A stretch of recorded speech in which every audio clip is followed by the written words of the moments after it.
Então vamos lá, galera. Vou estar falando um pouco sobre os três candidatos aí.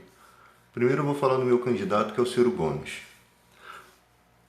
O Ciro Gomes, cara, ele é um cara que ele é bem visto até por muitos bolsonaristas e muitos petistas, tá?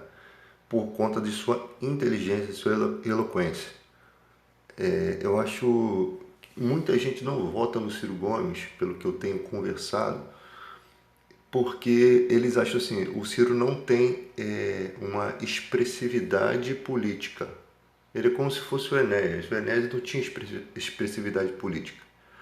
E num debate, por exemplo, o Ciro Gomes é incrível. Ele fala de economia, ele fala de coisas muito inteligentes, muito acima de qualquer um dos dois políticos aí, de qualquer outro. Tanto que Ciro vai na Roda Viva, ele vai na Jovem Pan, tudo que pergunta para ele sobre o país, ele é um cara realmente bem preparado a nível Brasil. O cara foi ministro 2 vezes, prefeito, governador, foi o ministro com o melhor superávit da história, tem uma formação acadêmica incrível, é professor de Direito Constitucional, fez economia em Harvard com um dos caras mais incríveis na economia, que é o Mangabeira. No caso, o Ciro Gomes também já fez parte da diretoria da CSN, né, siderúrgica. Então ele fala bem de Petrobras, ele fala bem de economia, ele sabe muito sobre isso. Inclusive as escolas do Ceará, é um projeto do Ciro aí, são as melhores escolas. Realmente o cara é incrível. Aumentou o IDEB do Ceará do 12º para o 4º lugar. Tá? Então é um cara que você não tem argumento contra. O bolsonarista, por exemplo, vem discutir contra um cirista, ele não tem nenhum argumento, porque Ciro não é corrupto, pelo contrário, ele abriu mão de 3 aposentadorias no total de R$ 90 mil, só porque não era ético.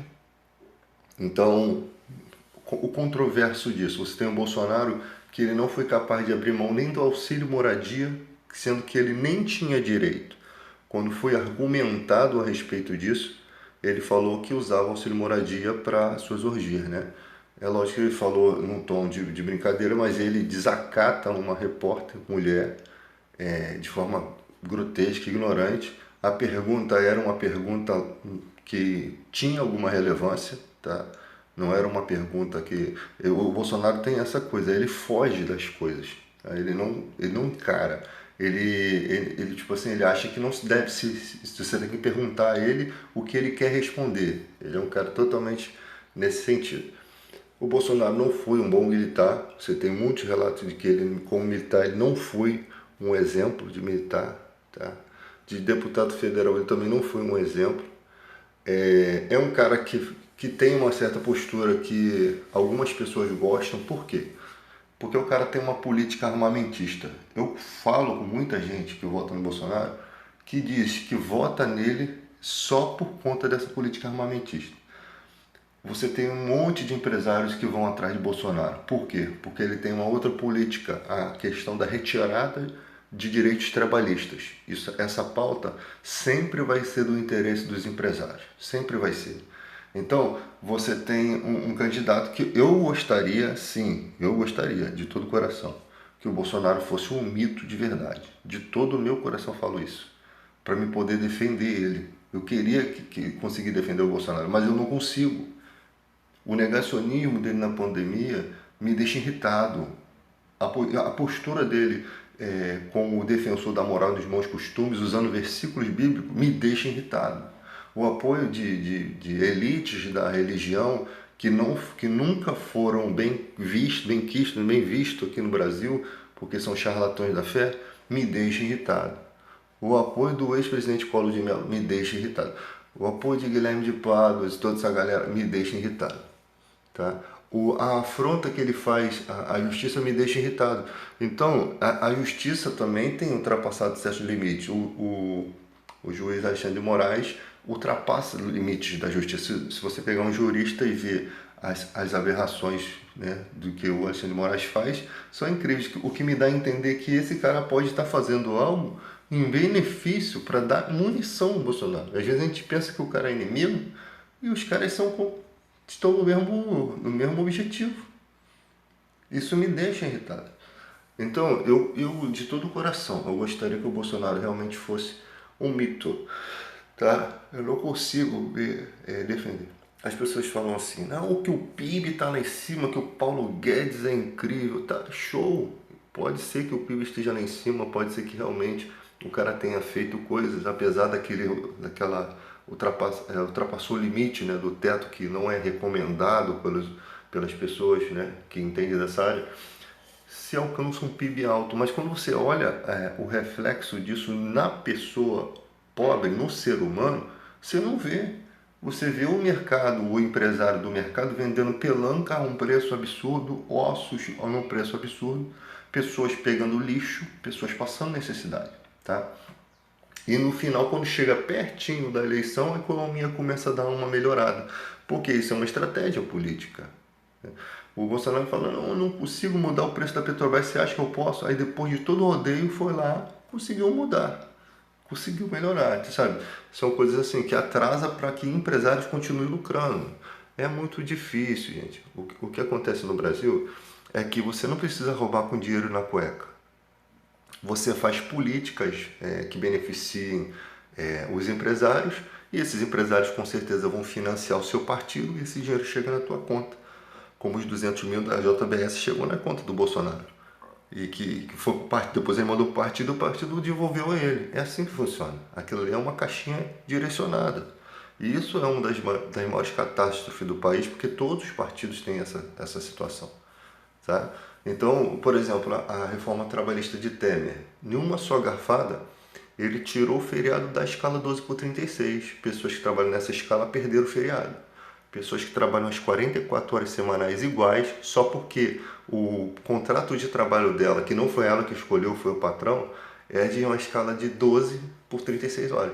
Então ela trabalha 12, então ela trabalha as mesmas horas mensais que qualquer trabalhador, só que eles perderam o direito ao feriado.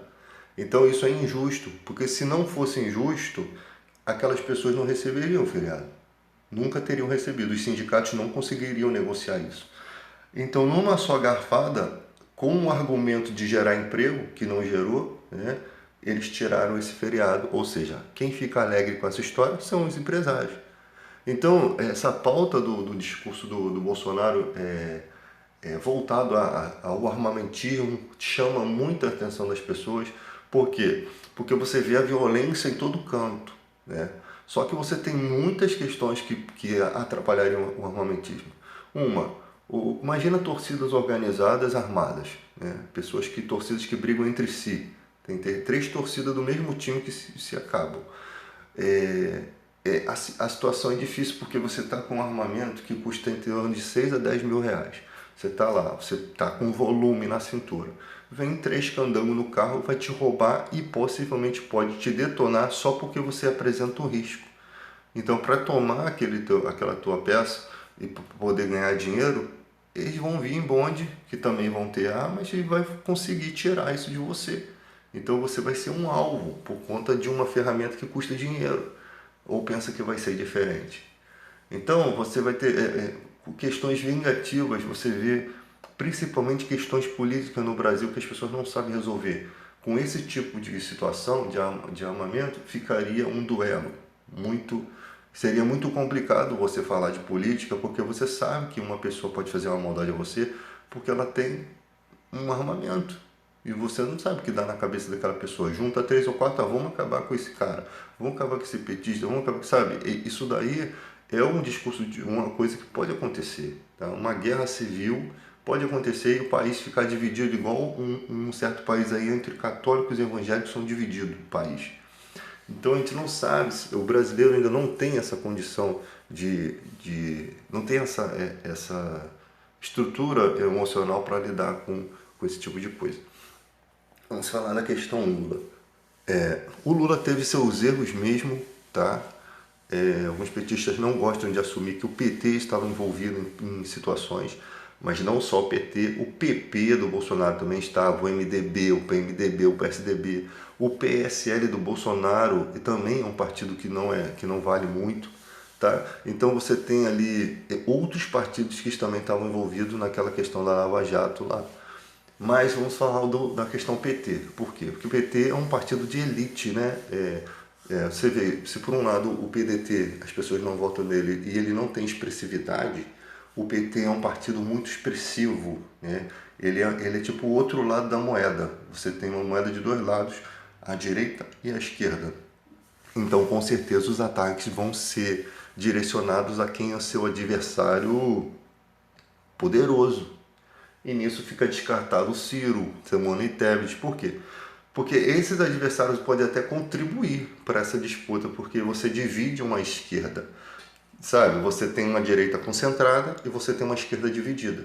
Então, se, por exemplo, os eleitores de Ciro Gomes percebessem, né, inteligentemente que o Ciro não tem possibilidade e que se ajudasse o Lula a vencer, seria uma consolidação da esquerda, né? A esquerda seria consolidada e aí a dificuldade maior para a direita tomar o poder. Porque nessa questão políticas de direita que só pensam no empresário, né? Eu não estou falando que o empresário não é bom para o país, eu estou falando que você não pode tirar direitos trabalhistas só pensando no empresário, porque eles só fazem nesse sentido. Você não abençoa o povo. Se você dá a multa do FGTS para o funcionário, isso cria o funcionário, ele tá numa situação muito mais difícil do que o empresário. Por quê? Porque a situação dele é de sobrevivência.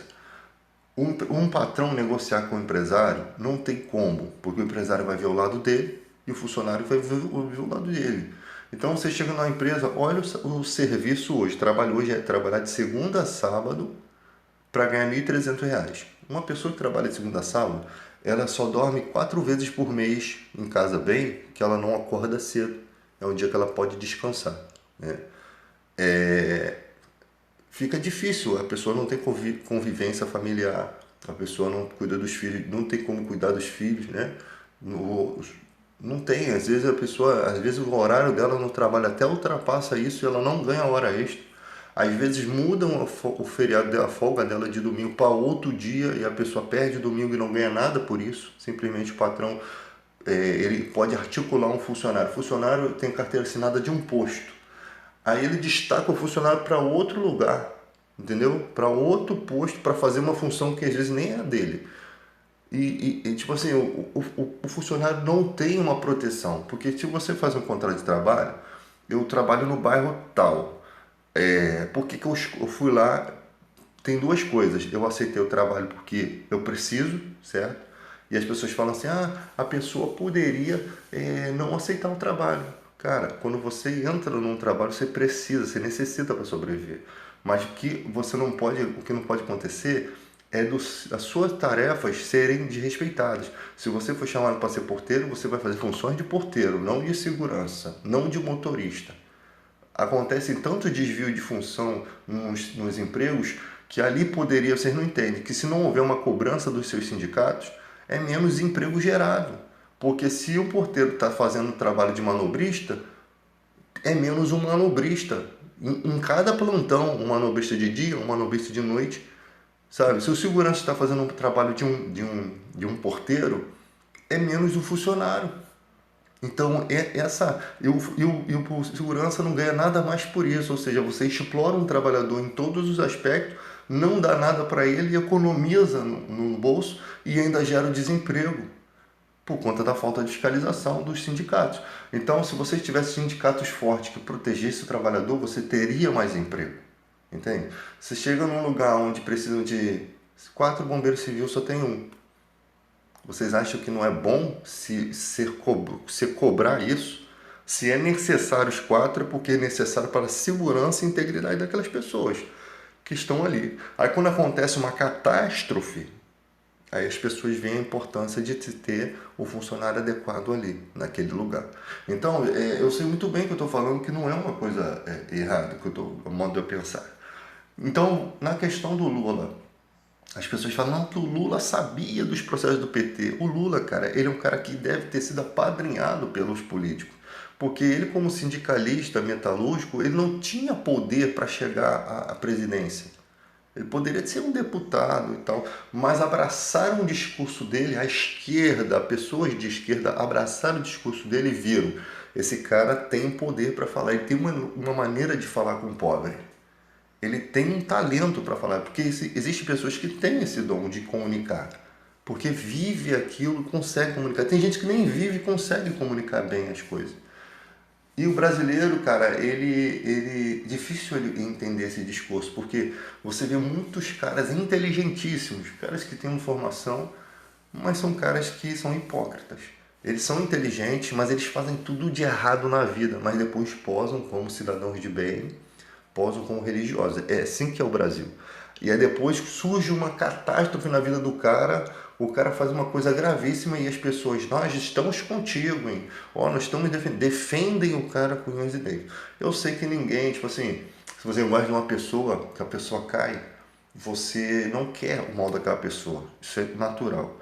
Mas existem questões que são muito graves, que era melhor a gente ficar calado, nem comentar algo de apoio, porque naquele momento o que aquela pessoa merece é o nosso silêncio, porque aquela pessoa fez alguma coisa que prejudicou a sociedade, fez alguma coisa que prejudicou alguém, ou que trouxe apologia a alguma coisa. Então é o momento de ficar calado, mesmo que você goste. Por quê? Porque o silêncio faz uma coisa boa, faz a pessoa refletir. Pô, se toda vez que a pessoa errar, ela tiver um apoio popular, ela não vai se preocupar em errar, porque ela sabe que ela tem admiradores. Pelo contrário, você vai estimular ela a errar. É isso que acontece na política. As pessoas não cobram os seus próprios políticos. Elas têm um telhado de vidro, mas quer atacar no telhado de vidro dos outros. Elas não cobram do seu próprio político, elas não ficam decepcionadas com atitudes ruins do seu político de estimação. E eu não sou esse tipo de brasileiro. Eu sou cirista, mas muitas vezes eu já falei mal do comportamento do Ciro. Por exemplo, o Ciro Gomes é um tipo de pessoa que ele fica lutando para aparecer, né? Lutando para ter expressividade. Ele faz a questão política. Eu acho que o brasileiro não vê bem isso, não gosta disso, né? Ele precisa lutar para ser expressivo, lutar contra os poderes, né? Não, ele só precisa ser o Ciro. Ele só precisa ser o cara que fez economia em Harvard, o cara que é professor de direito constitucional, um cara que você olha, que quando fala, o cara que é sábio, quando ele fala, ele não precisa gritar, irmão. Ele não precisa gritar. Se tiver todo mundo gritando, ele não vai gritar mais alto que os outros, ele não precisa gritar. Ele mesmo, calado, vai fazer com que os outros se silenciem, para que ele possa falar, porque ele está num patamar diferente, cara. Um professor não vai ficar discutindo com os outros dentro de sala de aula. Ele tem que esperar todo mundo se calar para ele poder falar, para ele poder ser ouvido. E se as pessoas estão gritando, é porque elas estão desprezando o conhecimento, elas estão ultrapassando a lógica, a razão, elas não querem ouvir, ou elas vão ouvir de forma tortuosa e você só vai se cansar. Então, um professor tem que esperar todo mundo se calar. A pessoa se calou, agora eu posso falar? Vou falar. É assim que funciona. Porque senão as pessoas já não têm interesse de ouvir o contraditório. Se você gritar junto com elas, você só vai se cansar. Então é melhor você se poupar, tá? Então, você tem essa questão no Brasil, sabe? O Lula, como eu falei, ele é apadrinhado, ele é levado ao poder por uma elite de pessoas que já eram políticos, né, desse sistema maçônico. E quando ele chega na elite, entendeu? Essa galera, muitas dessas pessoas se sentem muito à vontade, porque o político no Brasil sempre se sentiu à vontade para fazer besteira, isso é a realidade. Não havia internet, era uma época obscura, época em que os caras votavam com a esperteza política corrupta. Era assim, você votou um projeto aqui, esperava todo mundo ir embora, não vai ter reunião tal dia não. Aí, para fechar o quórum entre eles, só vinham os deles, votavam um projeto, aprovavam o que eles queriam, e até o Tiririca denunciou isso em relação ao Eduardo Cunha. E aí, no outro dia, quando os políticos chegavam, quando via, estava defendendo uma pauta, quando via já tinha uma lei totalmente controversa, aquilo que eles votaram, ou seja, enganos dentro da política. Enganos. Porque quem fiscaliza eles são eles mesmos. Se o presidente ali da Câmara for conivente, já era. Ele corta até a tua fala. Então são três poderes, e esses poderes, tipo assim, se manipulam para que chegue-se ao determinado querer deles por objetivos financeiros.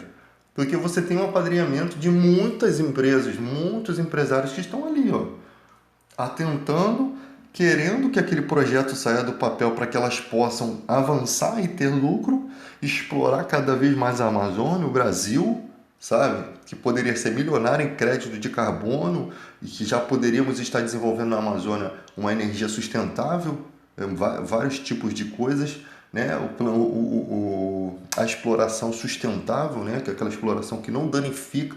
Pelo fato de você não ter nada, nenhum projeto na Amazônia, você tem aquilo que não é agradável. Por exemplo, você tem um garimpeiro que está jogando mercúrio na água, contaminando peixe e matando pessoas. Você tem o terreno dos índios sendo uns arrendados pelos próprios índios e outros invadidos na marra e matando. Porque, tipo assim, se você tem uma galera, você é índio, cara, presta atenção. Você tem uma galera que vai invadir tua terra, vai matar os índios, vai estuprar os índios. O que você vai fazer? Você vai pelo menos tentar ganhar algum lucro com aquilo para você poder se proteger. Não, vamos negociar aqui, cara. Vocês entram, exploram aí, me dá tanto. Seriam até uma sabedoria fazer isso. Porque se não fizer isso, os caras vão vir na marra mesmo. Então, tem momentos na vida que é melhor você ter um equilíbrio com o seu adversário do que você bater de frente. Porque se bater de frente, os índios não têm condições, cara. Não vão. Eles veem, o cacique vê as outras tribos acontecendo um monte de coisa.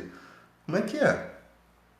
Então, você vê uma injustiça reinando porque não há é uma terra sem lei, cara. É uma terra sem lei. Até aqueles que você pensa que estão ali para proteger, para fazer a lei, eles não estão. O objetivo é subjugar as instituições, né? FUNAI, o IBAMA, subjugar o quê? Olha, nós precisamos, esses caras querem tirar as madeiras dessa Amazônia. Você tem empresas, muitas empresas interessadas, aquilo ali é o petróleo do mundo. A madeira, ela é como se fosse uma barra de ouro pronta, que está ali, que você não precisa ter aquele trabalho de esfolar o solo todo, de ter pista de avião, de ter um maquinário enorme, não, ela já está ali. Com aquilo ali você faz madeiras nobres que você só encontra no Brasil, violoncelo, você faz violão, você faz um monte de pianos, você faz coisas caríssimas. O ouro está pronto ali, e em uma quantidade absurda. É isso que vocês precisam entender. Esse é o petróleo da Amazônia, são as madeiras. Aí, com certeza, tem um monte de país querendo, né, dar uma gorjeta forte para o político que conseguir tirar aquilo ali, desembargar aquilo ali, para que aquela madeira chegue no país dele. Com certeza você vai ter políticos jogando um jogo sujo. Então, para você fazer isso, você tem que tirar ONGs de proteção, que é a visão internacional do que está acontecendo. Pessoas que podem levar aquela questão para o Conselho Mundial, né? Você tem que desestruturar aquela ali. E o que você faz para desestruturar algo? Você vai ter que inventar uma mentira, um argumento para que você possa estar fazendo aquilo. É igual a questão do Alexandre de Moraes atacando o Bolsonaro aí em questões antijurídicas. Parece que está dando uma munição para o cara ter o direito de atacar um dos poderes. Por isso que eu falo que não parece ser inimigos. Então, você tem a questão, isso é meu modo de ver, tá? Você tem ali o IBAMA, que é pago a proteger, mas só que o cara que é presidente do IBAMA, ele vai fazer o quê? Se o exército está ali e você percebe pelas conversinhas que não é o intuito não é fiscalizar. Porque se fosse o intuito fiscalizar, você daria uma proteção máxima para o IBAMA. Você daria uma escolta policial máxima. Você não vê isso. Você vê uma falsa proteção de uma floresta. Ou seja, eles sabem o tamanho do poder dos coronéis que moram ali, né? Eles sabem, aí coloca meia dúzia de gato pingado com um segurança que sabe que os caras não podem ficar batendo de frente. Ao mesmo tempo, parece que existe um acordo de algumas fazendas que os caras são fracos, né? Recebem essas multas. Por quê? Porque essas multas têm que aparecer. É igual o cara que tem meta, de guarda municipal tem meta. O cara vai multar até carro que não está fora do lugar para poder bater sua meta. É isso que acontece, cara. Infelizmente, você tem drones que podem fazer fiscalizações, que o nego fala que não, claro que sim. O drone consegue alcançar, drones de alta tecnologia alcança lugares de desmatamento que ninguém consegue chegar. Nem um helicóptero não tem combustível, não tem visibilidade. O drone de alta tecnologia você consegue, tem autonomia para isso. Você tem satélite, foto de satélite, só que o satélite você vai pegar quando já está desmatado. Então o drone faz esse trabalho preventivo de localizar por meio do número do GPS, né, a numeração, a localização, e o exército vai lá certinho no lugar e faz a apreensão. Porque não dá tempo deles se retirarem com todo aquele maquinário caríssimo. Só que eu acho que quando repreendesse esse maquinário, ele tinha que ser vendido e convertido em reflorestamento. E outra coisa, essas pessoas que trabalham ali, que fizeram aquilo, elas tinham que ser presas e elas tinham que pegar elas e botar num lugar para elas reflorestar outro lugar, outra floresta. Tipo como se fosse um crédito de carbono humano. Né? Você desmatou, você vai ter que botar de volta no lugar, mesmo que não seja aqui, em outra floresta. Tá? Porque aqui a vida do cara está correndo risco. E você tem a situação dos trabalhadores ali, porque o cara se sujeita àquilo, primeiro, porque ele precisa sustentar a família dele. Segundo, não tem emprego. O cara tem que garimpar, tem que se virar. Outros querem ver que ali tem uma oportunidade, é a ambição dos caras. Qualquer ser humano seria ambicioso assim. Só que se você não faz leis mais fortes, mais punitivas, você não dá. Se você fizer uma lei muito forte, punitiva, o cara vai ficar com medo de fazer aquilo, tá? Agora, o problema é que só punem o funcionário. Nunca mostra a cara dos que estão por trás mesmo daquilo. Né? Os que oprimem. Nunca, a reportagem nunca mostra. Sempre é o garimpeiro que se lasca, o trabalhador que está numa posição errada. Tá. É igual na carvoaria. O cara está fazendo carvão de forma ilegal. São os melhores carvão que tem, né? Infelizmente são os melhores carvões que tem, o feito ilegal, porque você chega no mercado, o industrializado é só pó. O cara vende um bagulho, tu compra 3 kg de carvão, metade é pó, não serve para nada. Quando não vem úmido ou quando não vem cheio de amônia, né? Que eu já peguei um que era fedendo a amônia que quase contaminou a carne. Então você tem ali a indústria, né, que vende de qualquer maneira, e você tem os caras ali que estavam trabalhando foram presos. Mas o dono não aparece, tá? Dificilmente pegam o dono. E se pegam, ele escapa. Só um pobre que fica preso que não tem dinheiro para pagar a fiança. Então, cara, o Brasil são muitos problemas e isso começa dentro da política. Então você vê o Lula, tem o PT, tem o Palocci devolvendo uma boa parte do dinheiro e as pessoas acham que o Lula tinha que denunciar as coisas numa época em que o helicóptero do Ulisses Guimarães cai e some-se o corpo. Ulisses Guimarães ficou batendo na ditadura mesmo depois que ela acabou. Esse foi o erro dele. Ele não conseguia largar aquela indignação dele de ter sido enganado, porque ele apoiou a ditadura no início.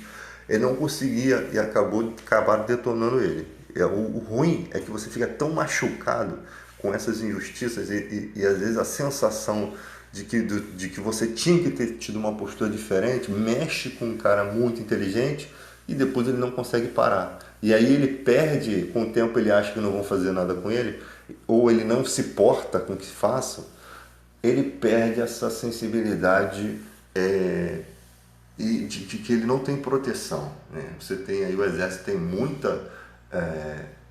quem está no poder tem muito acesso a césio, a coisas que podem detonar a sua vida, cara.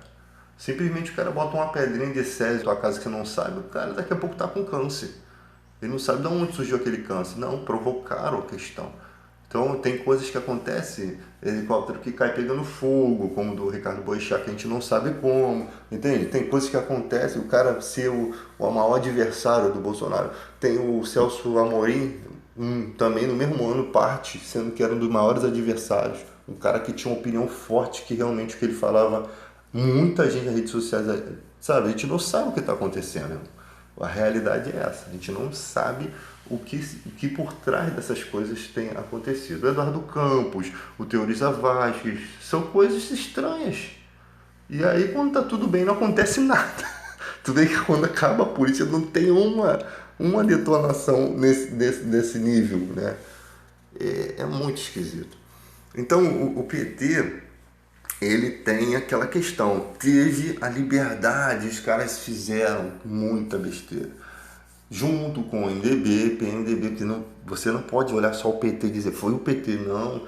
Os partidos de direita, tem muitos aí no poder que eles não são pegos, gente, não são pegos. Eles ficam ali, a política hereditária, de pai para filho, de filho para neto, cara, é um absurdo. E o Lula não tinha como denunciar isso, que senão ele ia pro saco. E isso cabe à Polícia Federal. Só que a Polícia Federal leva anos para pegar, porque ela quer estourar o quadrilhão, ela quer aparecer, ela recebe também uma boa parte desse dinheiro. Então ela quer uma coisa espetacular, cinematográfica, mas não tem um trabalho preventivo. Então prende lá no início. Então deixa as empresas estragarem o país por anos, detonar em questões de, se você botar aquele dinheiro roubado em questão de juros, de aplicações, você tem bilhões que se perde. A empresa dos caras continua de pé, não tem uma multa vitalícia de devolução de reparação nacional, porque deveria ter uma multa de reparação nacional para poder impedir, ou pelo menos, tipo assim, o cara fez errado, mas a empresa vai ser obrigada de todo o lucro dela voltar todo ano 5% para o país, ou todo mês. Quer dizer, uma multa de repatriação do valor que só porque ela fez aquilo, uma multa vitalícia, entende? Para que se fosse devolvido aos cofres públicos, né? É como se fosse um agiota, mas bonzinho, né? Fez a besteira de roubar, agora você vai ter que devolver até o que você não pegou. Vai ter que ficar devolvendo até a sua empresa continuar de pé. Depois que ela cair, se abrir com o outro nome, vai continuar pagando, porque a multa vai ser para o dono da empresa, para que tenha vergonha na cara de cuidar da empresa. Então,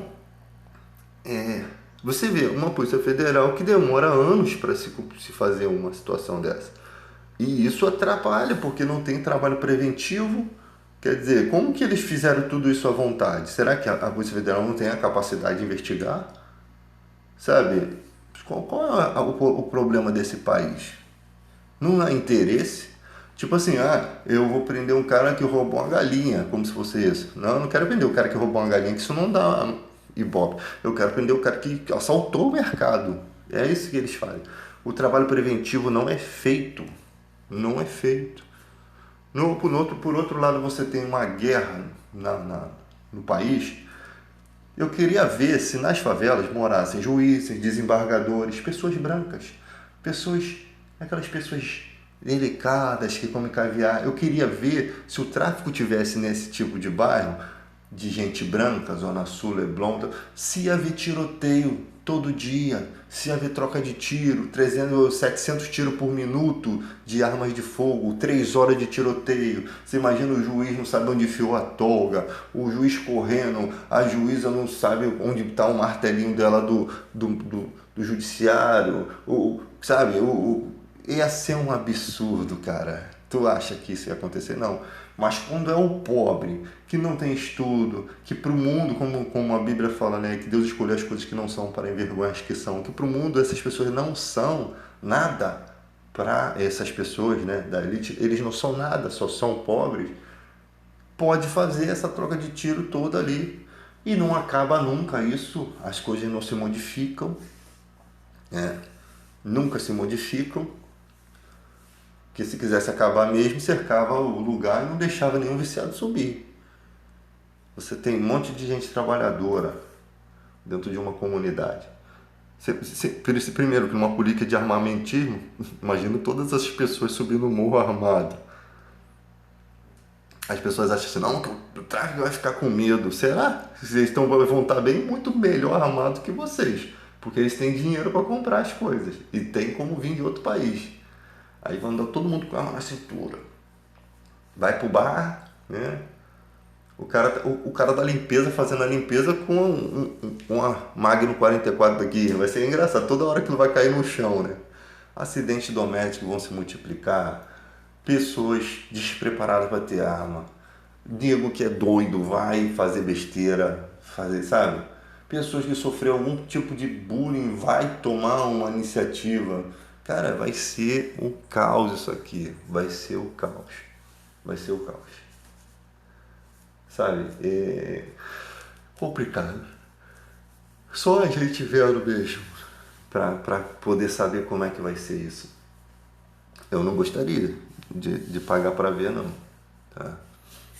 Então, gente, essa é a minha visão, né? Agora, o que pode ser feito por um país assim? Tudo que for feito para o pobre sempre vai causar uma repercussão terrível.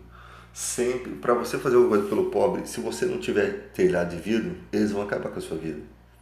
Se você não tiver. Porque, tipo assim, é até bom que o Lula tivesse seus crimes, sabe? Porque se ele não tivesse, se ele fosse certinho, igual o Ciro Gomes, a única maneira era neutralizar a família, neutralizar ele. Seria a única forma que esses caras veem. E a única coisa que pode ser feita pelo Brasil é melhorar a educação. Quando eu vejo a educação pública com a mesma estrutura de qualidade de ensino e média de ensino 7.5, igual a da escola particular, 7.0, sei lá, aí eu falo, cara, esse cara que fez isso, ou essa galera que fez isso é mito. Porque no momento eles estão formando o jovem para ser o porteiro, para ser o faxineiro, talvez para ser o vigilante, se ele ainda conseguir fazer a ata, ou o bombeiro civil, se ele conseguir fazer o curso, para poder ganhar um pouquinho mais de R$ 2.000, o cara tem que fazer outros cursos, né? Eles não estão formando as pessoas para serem boas, elas simplesmente só enganam o povo na escola pública. Não, você tem que estudar. Sim, tem que estudar, mas você, pela escola pública, você não vai chegar a lugar nenhum. Só se você for muito esforçado para depois da escola pública conseguir fazer alguma coisa. O problema do Brasil é o seguinte, que eles conseguiram uma forma de educação a partir de quem já está formado. Só que quando o cara chega nessa idade, ele já não tem, ele tem que trabalhar, entende? Para ele fazer essa faculdade vai ser mais difícil, porque você tem trabalho de segunda a sábado. Quando que essa pessoa estuda? Quando é que ela vai ter tempo de estudar? E ela precisa trabalhar para sustentar a família. Ela precisa comprar a sua casa, ela precisa pagar seu aluguel, um monte de coisa. Então é uma responsabilidade no momento em que a educação ela parte a partir depois do segundo grau. Não, a educação tinha que partir exatamente quando a família pode sustentar o filho para ele conseguir estudar, que é a fase de criança.